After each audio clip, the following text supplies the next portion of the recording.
The rust-colored dust of the unpaved driveway was a permanent stain on the soul of the place. It coated the dead leaves, the splintered porch steps, and the very air Jake Callahan breathed. He sat on the top step of the derelict farmhouse, a ghost haunting the graveyard of his own family history. The November wind was a bitter old woman whispering through the broken panes of glass in the upstairs windows, telling stories of decay he already knew by heart. Each morning was a negotiation with the dawn. He'd wake on a thin mattress on the floor of the living room, the cold floorboards leaching warmth from his body. The first coherent thought was always the same, a roll call of the dead: Miller, Rossi, Diaz, and Marcus. Always Marcus. Their faces swam in the dim light, young and vital, frozen in the amber of a sun-baked Afghan morning, just before the world had dissolved into fire and screaming. He ran a hand over his face, the rough calluses catching on the stubble of his jaw, the phantom pain in his left leg, the one the doctors had pieced back. Together with titanium and a prayer was a dull, rhythmic throb. It was his metronome, the beat to which his broken life now marched.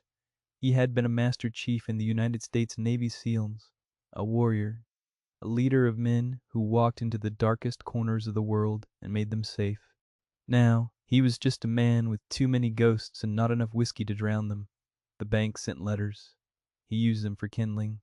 The VA sent pamphlets about support groups and therapy. He threw them in the trash. They couldn't understand. How could they? They had been there. They had felt the concussion wave lift them off their feet, hadn't tasted the cordite and vaporized earth, hadn't held their brother hand as the light faded from his eyes. Marcus had looked at him, a question in his gaze that Jake still couldn't answer. Why, you and not me? That was the question that echoed in the hollow spaces of the farmhouse. It was in the creak of the floorboards, the sigh of the wind, the mournful hoot of an owl in the skeletal oak tree that dominated the yard. He had been discharged, deemed medically unfit for duty. The citation for valor they getting given him felt like a brand, a mark of his failure to bring them all home. They called him a hero. He felt like a fraud who had simply been standing in the right place to survive and the wrong place to die. His world had shrunk to the 30 acres of forgotten farmland his grandfather had left him. It was a fitting purgatory. The fields were fallow, the barn sagged on its foundation like an old man with a broken spine, and the fences were little more than suggestions of a boundary. It was a perfect mirror of the man who now inhabited it, broken, empty, waiting for the end. He lived off his disability pension, a monthly deposit that felt like blood money.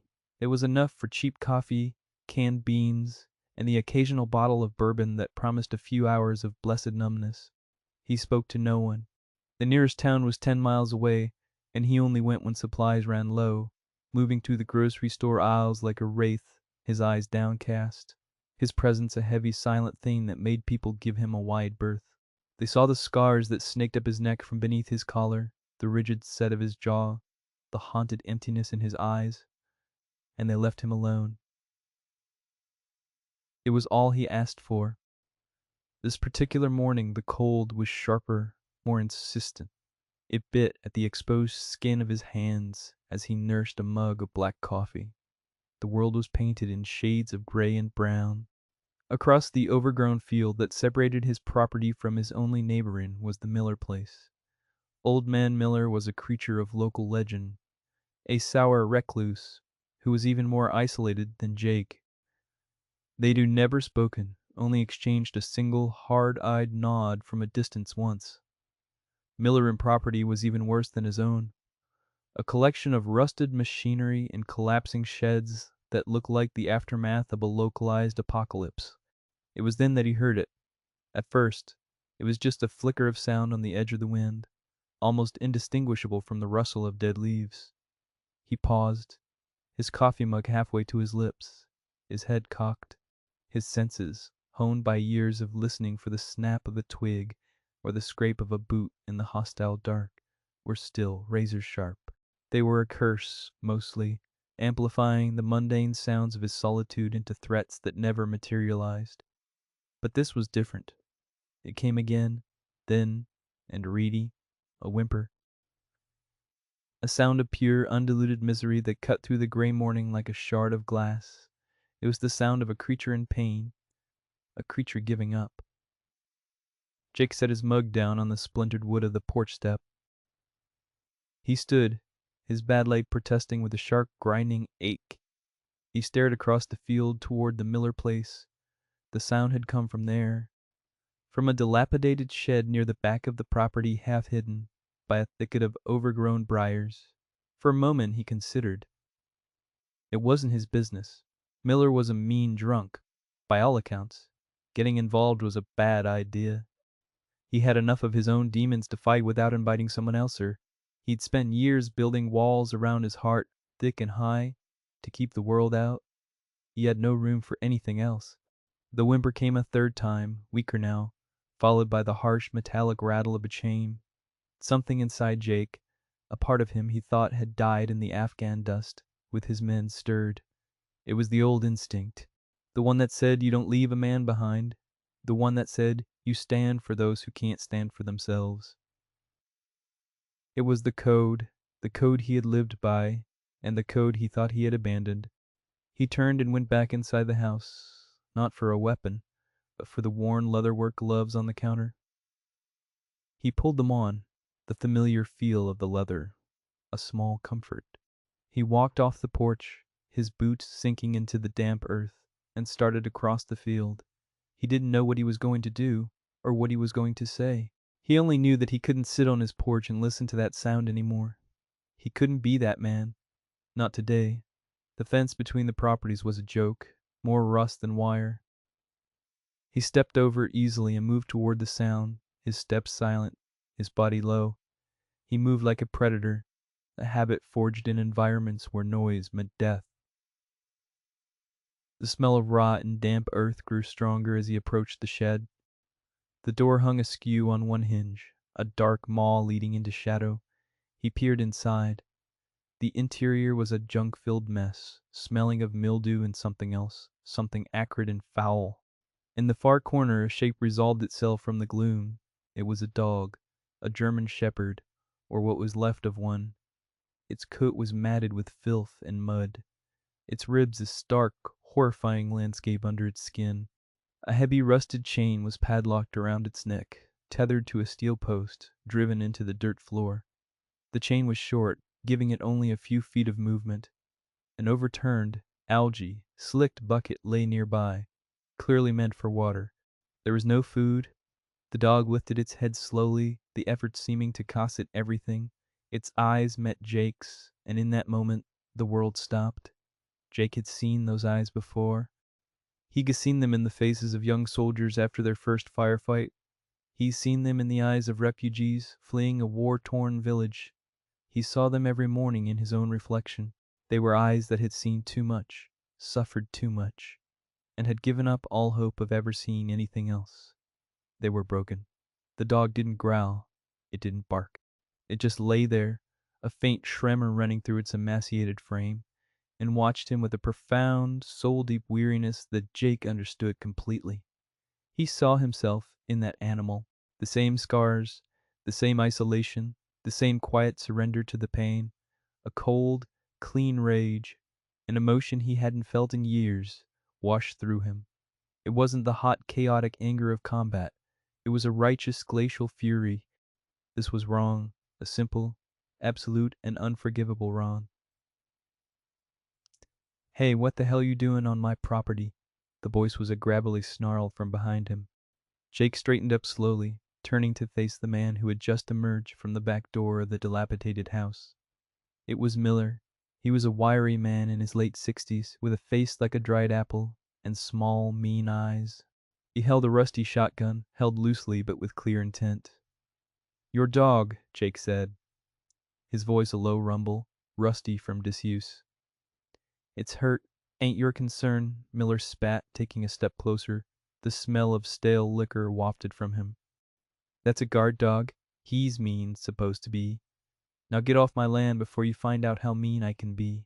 Jaking eyes flickered from Miller to the dog, which had lowered its head back to the dirt floor, as if the effort of holding it up was too much. "He's not mean," Jake said, his voice flat and cold. "He's starving." Miller laughed, a dry, rattling sound. He gets what he earns. Ain't earned nothing lately. Just lays there, whining, useless. He gestured with the shotgun. I said, get. Jake didn't move. The old training was kicking in, overriding the fog of his depression. He assessed the threat. Old man, likely drunk, unsteady on his feet. Shotgun was an old single barrel, likely poorly maintained. His own stance was balanced, his hands free. The distance was about 15 feet. He could close it in under 2 seconds. I'm taking a dog, Jake stated. It wasn't a request. Miller's eyes widened, a flicker of disbelief, followed by a surge of belligerent anger. You ain't taking nothing. That's my property. You trespassing. I could shoot you right here, and the law wouldn't do a damn thing. Try it, Jake whispered, and the word hung in the air between them, heavy and lethal. The ghost in the farmhouse was gone. In its place stood a Master Chief Petty Officer of the United States Navy SEALs. Miller saw the change. He saw the absolute absence of fear in Jake's eyes, replaced by something cold and final. Miller in bravado faltered. His grip on the shotgun tightened, but his finger wasn't near the trigger. He's a menace, Miller blustered, trying to regain his footing. You don't know him. You let him off that chain, he'll tear you apart. He took a half step back, a subconscious retreat. He jabbed the shotgun barrel toward the shed. You want him so bad? Go on, just open the gate. The words were meant as a challenge, a final, desperate attempt to scare him off. But for Jake, they were a command, an unlocking of a door he had kept sealed for years. He held Miller's gaze for a second longer, a silent promise of what would happen if the old man moved. Then he turned his back on him, a calculated act of dominance, and walked into the shed. He knelt in the dirt beside the German shepherd. The dog flinched as he approached, a low, fearful sound rumbling in its chest. It was the sound of an animal that expected only pain from a human hand. Easy, boy, Jake murmured, his voice softer than he'd heard it in years. I'm not going to hurt you. He ignored the padlock. The chain was thick, but the steel ring it was attached to on the post was old and rusted. He wrapped his gloved hands around it. He planted his feet, his bad legs screaming in protest. He focused, channeling the years of pain, of loss, of fury. Into his arms and shoulders he pulled. The metal groaned. The muscles in his back and arms bunched into knots of iron. For a moment, nothing happened. The dog watched him, its weary eyes wide with confusion. Miller was shouting something from the doorway, but the voice was distant, irrelevant. There was only the cold metal in his hands and the broken creature at his feet. With a final, guttural roar of effort, the steel ring tore from the wooden post with a splintering shriek. Jake stumbled back, the chain clattering to the floor. He stood breathing heavily and looked at the dog. The dog looked back, then at the broken chain, then back at him. A flicker of something, not hope, but something less bleak than despair, entered its eyes. Jake slowly extended the hand, palm down. The dog watched it, then hesitantly, with infinite slowness, it rose on trembling legs. It took a step, then another. It leaned forward and touched its cold, dry nose to Jake's fingertips. It was a gesture of trust so profound, so fragile, that it felt like a physical blow to Jake's chest. He gently took hold of the chain still hanging from the dog's neck and led it out of the shed. Miller stood there, his mouth agape, the shotgun hanging forgotten at his side. He looked from the massive, scarred man to the dog walking placidly beside him, and for the first time he looked truly afraid. Jake didn't say a word. He just walked past the old man leading the dog across the dead field, back toward the ghost of a farmhouse that was, for the first time in a very long time, about to have a new resident. He was bringing a brother home. The journey back across the field was slow. The dog stumbled every few steps, its back legs weak from malnutrition and disuse. Jake kept the pace deliberate, his hand resting lightly on the dog's shoulder, a steadying presence. He could feel the animal's bones through its thin, matted coat. Each tremor that ran through its frame was a testament to its suffering. Inside his house, the dog collapsed onto the worn rag rug in front of the cold fireplace, its breath coming in shallow, exhausted sighs. Jake brought a bowl of water, placing it gently in front of the dog's nose. The animal drank, lap after lap, with a desperate thirst that was painful to watch. He didn't offer food yet. He knew from his training that giving a starving creature too much food too quickly could kill it. Small amounts carefully. He sat on the floor a few feet away, just watching the dog. After drinking its fill, laid its head on its paws and closed its eyes, but it didn't sleep. Its ears twitched at every creak of the old house. It was on high alert, even in its exhaustion, a soldier's habit. The next morning Jake drove his battered pickup into town. His first stop was the feed store for a bag of high-quality dog food. His second was the hardware store for a pair of bolt cutters. Back at the farm he carefully cut the heavy padlock and removed the chain from the dog's neck. The fur underneath was raw and infected. A permanent, ugly scar was already forming. Another warrior, marked by his battle. He cleaned the wound as gently as he could. The dog bore the sting of the antiseptic without a whimper, its trust in him absolute. Jake felt a knot in his own throat. This quiet courage, this resilience in the face of such cruelty, was a humbling thing to witness. He knew the dog needed a real doctor. The county vet was a small clinic, run by a woman named Anya Sharma. Jake had seen her in town. She was sharp, no nonsense. He loaded the dog into the passenger seat of his truck. The animal was hesitant at first, but a soft word and a gentle hand were enough to coax it inside. Dr. Ray? Sharma. Clinic was clean, bright, and smelled of bleach and animal fear, a stark contrast to his own decaying world when he walked in, the German shepherd limping at his side. The receptionist's welcoming smile froze on her face. She saw him, not the dog. She saw the scars, the grim set of his mouth, the darkness that clung to him like a shroud. "Can I help you?" she asked, her voice suddenly cautious. "He needs a vet," Jake said simply, gesturing to the dog. "Doctor—" Sharma emerged from a back room, wiping her hands on a towel. She was a woman in her late 30s, with intelligent, dark eyes that missed nothing. She took in the scene, the intimidating man and the emaciated dog, and her expression became a mask of professional neutrality. But Jake could see the flicker of suspicion in her eyes.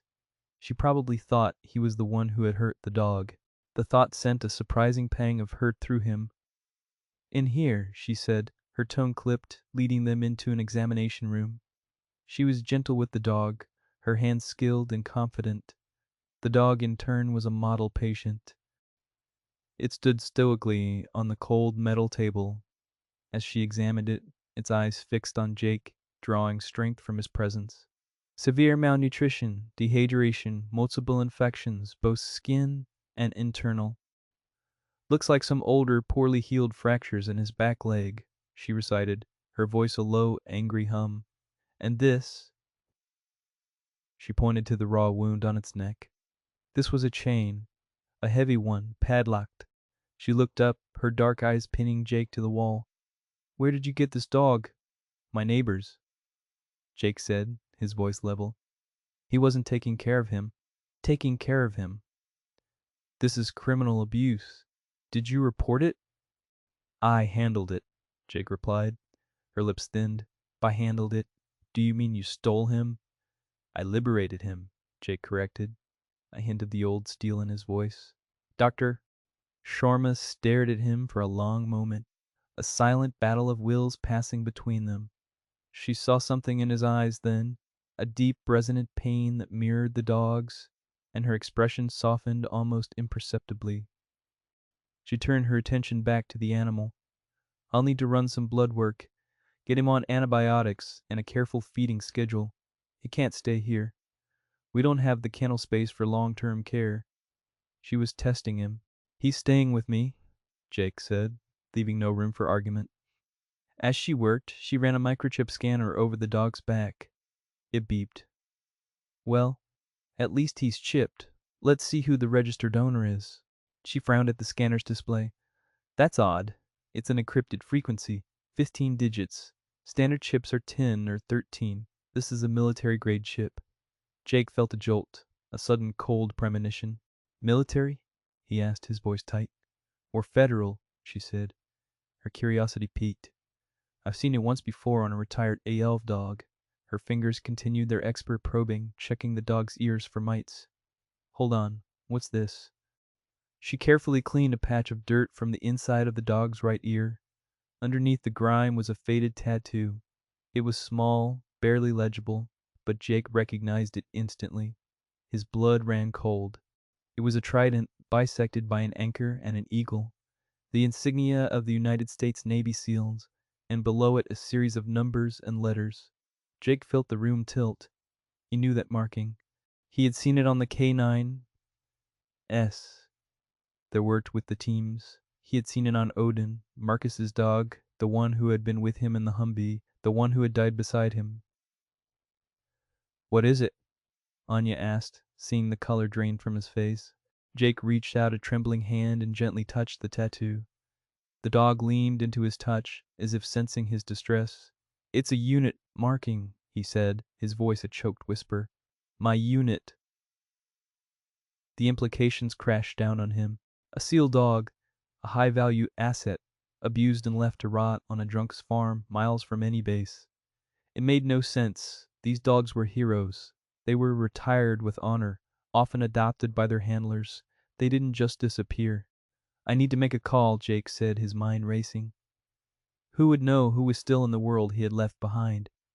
Dr. Sharma finished her work, dressing the wound on the dog's neck and administering the first round of antibiotics.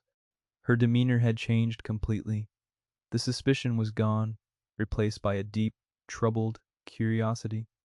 She saw the tattoo, she saw the look on Jake's face, and she understood that this was something far more complex than a simple case of animal cruelty.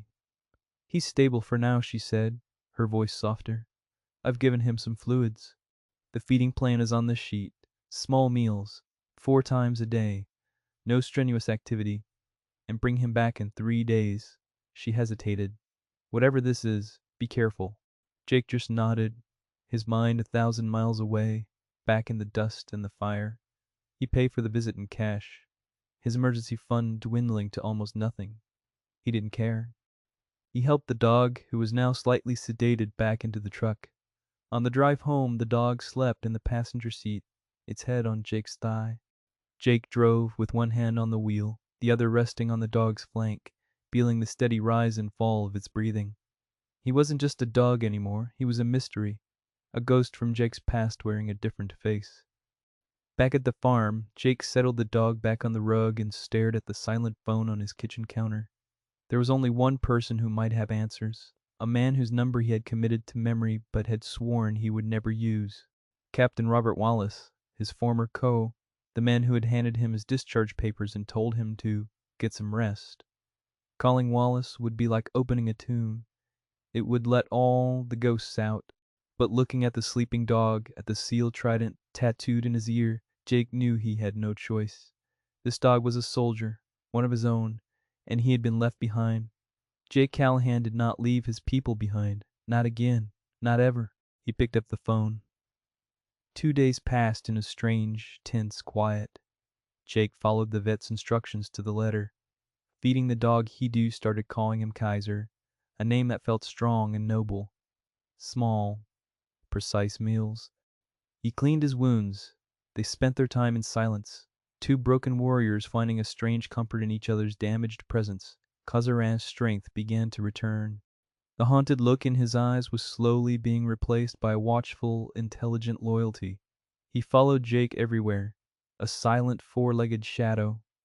Captain Wallace hadn't answered. Jake had left a single, terse message. Sir, it's Callahan. I have a situation here. It involves one of our assets. It's urgent. He left his number and waited. The silence from the other end was unsettling. On the 3rd night, the rain started. A cold, relentless downpour that turned the farm into a sea of mud. Jake stood at the kitchen window, watching the darkness, a mug of coffee in his hands. Kaiser lay by the hearth where a small fire crackled, the first fire Jake had bothered to build all winter. The dog seemed at ease, but Jake felt a familiar tension coiling in his gut. The same feeling he used to get before a mission, the sense that the world was holding its breath. Kaiser suddenly lifted his head, a low growl rumbling deep in his chest. His ears were erect, swiveling toward the front of the house, toward the long, muddy driveway. Jake went still. "What is it, boy?" he murmured. He couldn't hear anything over the drumming of the rain on the tin roof, but he trusted the dog's senses more than his own. He moved to the front door, peering through the grimy glass. Two sets of headlights were cutting through the rain, moving slowly up his driveway. They weren't from a standard car. The beams were too high, the vehicles too large. Two black, unmarked SUVs. Jake's blood turned to ice. This wasn't Wallace. This wasn't the law. This was trouble. Inside. He commanded in a low whisper. He didn't mean the house. He meant the seal inside him. The training slammed into place. Threat assessment, angles of approach, cover and concealment, weapons. He had no weapons. He'd sold his personal firearms long ago, wanting nothing more to do with them. A profound tactical error. The SUVs pulled to a stop in the yard, their headlights cutting yellow swaths through the downpour, illuminating the front of the house like a prison yard. Doors opened. Four men emerged, dressed in black tactical gear, moving with a fluid, professional discipline that Jake recognized instantly. Not military, not police. Mercenaries PMCs. Kaiser was at his side, no longer growling, but standing rigid, the fur on his back raised. He was ready. Jake backed away from the door, pulling Kaiser with him into the shadows of the living room. He scanned the room. The fireplace. Poker. A heavy cast iron skillet on the stove. Nothing. He was outgunned, outnumbered. This was a death trap. A heavy fist pounded on the front door. "We know you're in there, Callahan. We know you have the asset. Send it out, and we'll be on our way. Make this easy."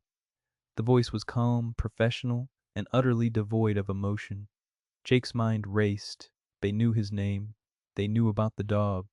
This was a recovery operation. They weren't here to negotiate. He had to move the back door, but they would have it covered. The windows were death traps. He was boxed in, the front door splintered as a battering ram smashed through the old wood. The war had come home. As the door crashed inwards, Jake didn't hesitate. He grabbed the heavy oak rocking chair his grandmother had loved and hurled it toward the doorway. Not as a weapon, but as an obstacle. "Go," he yelled at Kaiser, pointing toward the back of the house. The first man through the door was a mountain, armored and holding a short-barreled rifle. He stumbled over the chair, and in that split second of imbalance, Jake struck. He drove forward, not with his fists, but with his shoulder, putting all his weight into the man's center of mass. The mercenary grunted, staggering back into the second man. Jake didn't stop to admire his work. He scrambled into the kitchen, his bad legs screaming. He grabbed the cast-iron skillet from the stove. It was heavy, solid, a decent improvised weapon. Two more men were coming around the side of the house, their flashlights cutting through the windows. He was flanked. Suddenly a blur of black and tan shot past him. Kaiser! He wasn't retreating, he was attacking. The dog launched himself, not at the men in the front, but toward the back door. With a crash of glass he smashed through the lower pane and disappeared into the stormy night. For a heart-stopping second Jake thought the dog was running, abandoning him. Then he heard a scream from outside, a wet, gurgling cry of agony followed by the sound of a body hitting the mud. Kaiser hadn't fled, he had flanked them. The two men in the front doorway recovered their footing and advanced into the house, their rifles sweeping the room. "Target is in the kitchen. Flankers report," one of them yelled into his radio. The only answer was static and the sound of the rain. Jake flattened himself against the wall beside the kitchen doorway, the heavy skillet held high. He controlled his breathing. One breath in, hold, one breath out. The world slowed down. There was only the sound of his own heart, the rain, and the tactical footfalls of the men coming for him. The first man entered the kitchen, his rifle preceding him. Jake swung the skillet in a vicious, horizontal arc. It connected with the side of the man's helmet with a sickening clang of metal on Kevlar. The man didn't go down, but he staggered, his ears ringing, his balance gone. Jake didn't give him time to recover. He drove the heel of his boot into the man's knee. The joint buckled with an audible pop, and the mercenary went down, howling in pain. The second man was already there, raising his rifle. Jake knew he was too late. He couldn't dodge. This was it. A black shape erupted from the darkness behind the second mercenary. Kaiser, having circled the house, launched himself through the ruined back doorway he had created. He hit the man square in the back, all 70 pounds of muscle and fury. The man crashed forward, his rifle discharging into the ceiling as he fell. Kaiser Ray jaws, designed for this exact purpose, clamped down on the man's shoulder, shaking his head with savage intensity. The first man Jake had downed was trying to raise a sidearm. Jake kicked it from his hand, the gun skittering across the linoleum floor. He stood over the two downed men, the skillet held ready, his chest heaving. Kaiser stood over his own quarry, a low, menacing growl. His only sound, it was over. For now, then he heard the voice from the front yard. The leader. Fall back! Fall back! Asset is hostile. Exfil now! Jake moved to the window. The two remaining mercenaries were dragging their wounded comrades back to the SUVs. They weren't fighting anymore. They were running. This wasn't a military operation. It was a corporate one. They were cutting their losses. The SUVs roared to life, their tires spinning in the mud as they executed a hasty three-point turn and sped back down the driveway, disappearing into the rain and the night. Silence descended, broken only by the rain, the crackle of the fire, and the pained whimpers of the man on his kitchen floor. Jake looked at Kaiser. The dog released his hold, his muzzle stained with blood. He looked at Jake, his tail giving a single tentative wag. He had done his duty. He had protected his handler. Jake knelt and ran a hand over the dog's head. Good boy, he whispered, his voice thick with emotion. Good boy. He looked around at the wreckage of his home, the shattered door, the broken glass, the two armed men groaning on his floor. He had survived. They had survived. But it was far from over. Those men would be back, and they would come better prepared. He looked down at the man whose knee he had shattered. Who sent you? Jake demanded, his voice a low growl. The man just spat a bloody curse at him. Jake knew he needed help. We'll help. He retrieved his phone. He dialed Wallace's number again. This time the captain answered on the first ring. Callahan, I was hoping you were exaggerating. Wallace's voice was grim, weary. They came for him, sir, Jake said, his voice tight with adrenaline. 4 of them. PMCs. My house is a wreck, and I've got 2 of them incapacitated in my kitchen. They knew my name. There was a long silence on the other end of the line. Jake could hear the faint sound of keyboard clicks. They weren't supposed to know where you were. That data was sealed. Who are they, Captain? A company called Ares Studio Solutions, Wallace said. A shell corporation for a biotech firm. They got a deranged contract a few years back, Project Chimera. The goal was to breed the next generation of military working dogs. They used DNA from the best of the best heroes. Dogs like Odin. Jake's breath hitched. Odin, Marcus's dog. The program was a success, Wallace continued, his voice heavy. Too much of a success. The dogs were smarter, stronger, faster. But the Ethical Oversight Committee shut it down, deemed it too dangerous. The assets were ordered to be transferred to military custody for honorable retirement. All of them were accounted for, or so we thought. This one wasn't, Jake stated, looking at Kaiser, who was now licking his hand, the warrior replaced by the loyal companion. No, one of the lead scientists, a man named Dr. Alistair Finch, faked the dog's death in the records, sold him to Ares. They wanted to reverse, engineer his genetics. This dog, Callahan. He's not just any dog. He's Odin's direct offspring. Genetically, he's one of the most valuable living assets the U.S. military has ever produced. The full weight of it settled on Jake. This wasn't just a rescue. He had stumbled into a conspiracy. Kaiser wasn't just a dog. He was a legacy, a priceless piece of a secret program, and the last living link to his best friend. They'll be back, sir, Jake said. I know, Wallace replied. And we'll be ready. I'm on my way. I'm bringing friends. Just hold on, Master Chief. Reinforcements are inbound. The line went dead. Jake looked at the two men on his floor, then at the magnificent animal standing guard beside him. He was no longer a ghost haunting a derelict farm. He was a soldier on a defensive perimeter, protecting his own, and he would not fail. An hour later, as the first hints of a bruised dawn bled over the horizon, the sound of rotors beat the air. Two black helicopters, sleek and menacing, descended on Jake's fallow field. Men in military fatigues, rappelled down, securing a perimeter with an efficiency that was beautiful to watch. Captain Wallace was the first one through the door. He was older, grayer, but his eyes held the same quiet authority, Jake remembered.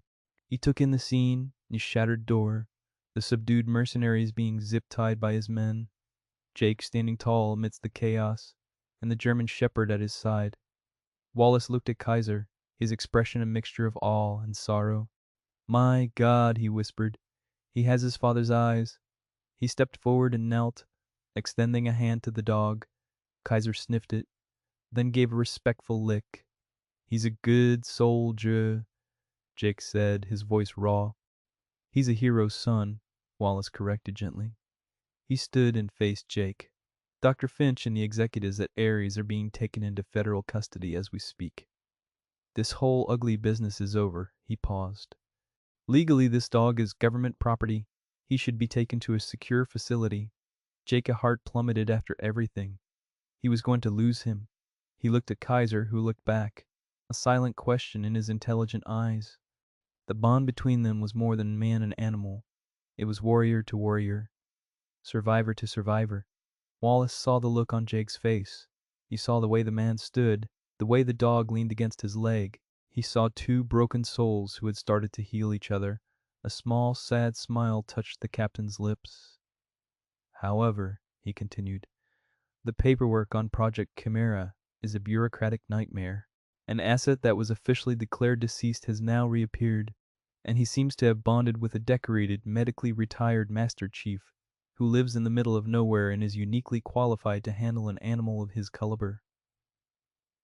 He clapped a hand on Jake's shoulder. "I'm going to have to file a report. It's going to take me a very, very long time to write. I'm a slow typist. By the time I'm done, I imagine the official record will state that Asset 7 Co. call sign Kaiser has been permanently assigned to his new handler for ongoing behavioral assessment and retirement integration, effective immediately."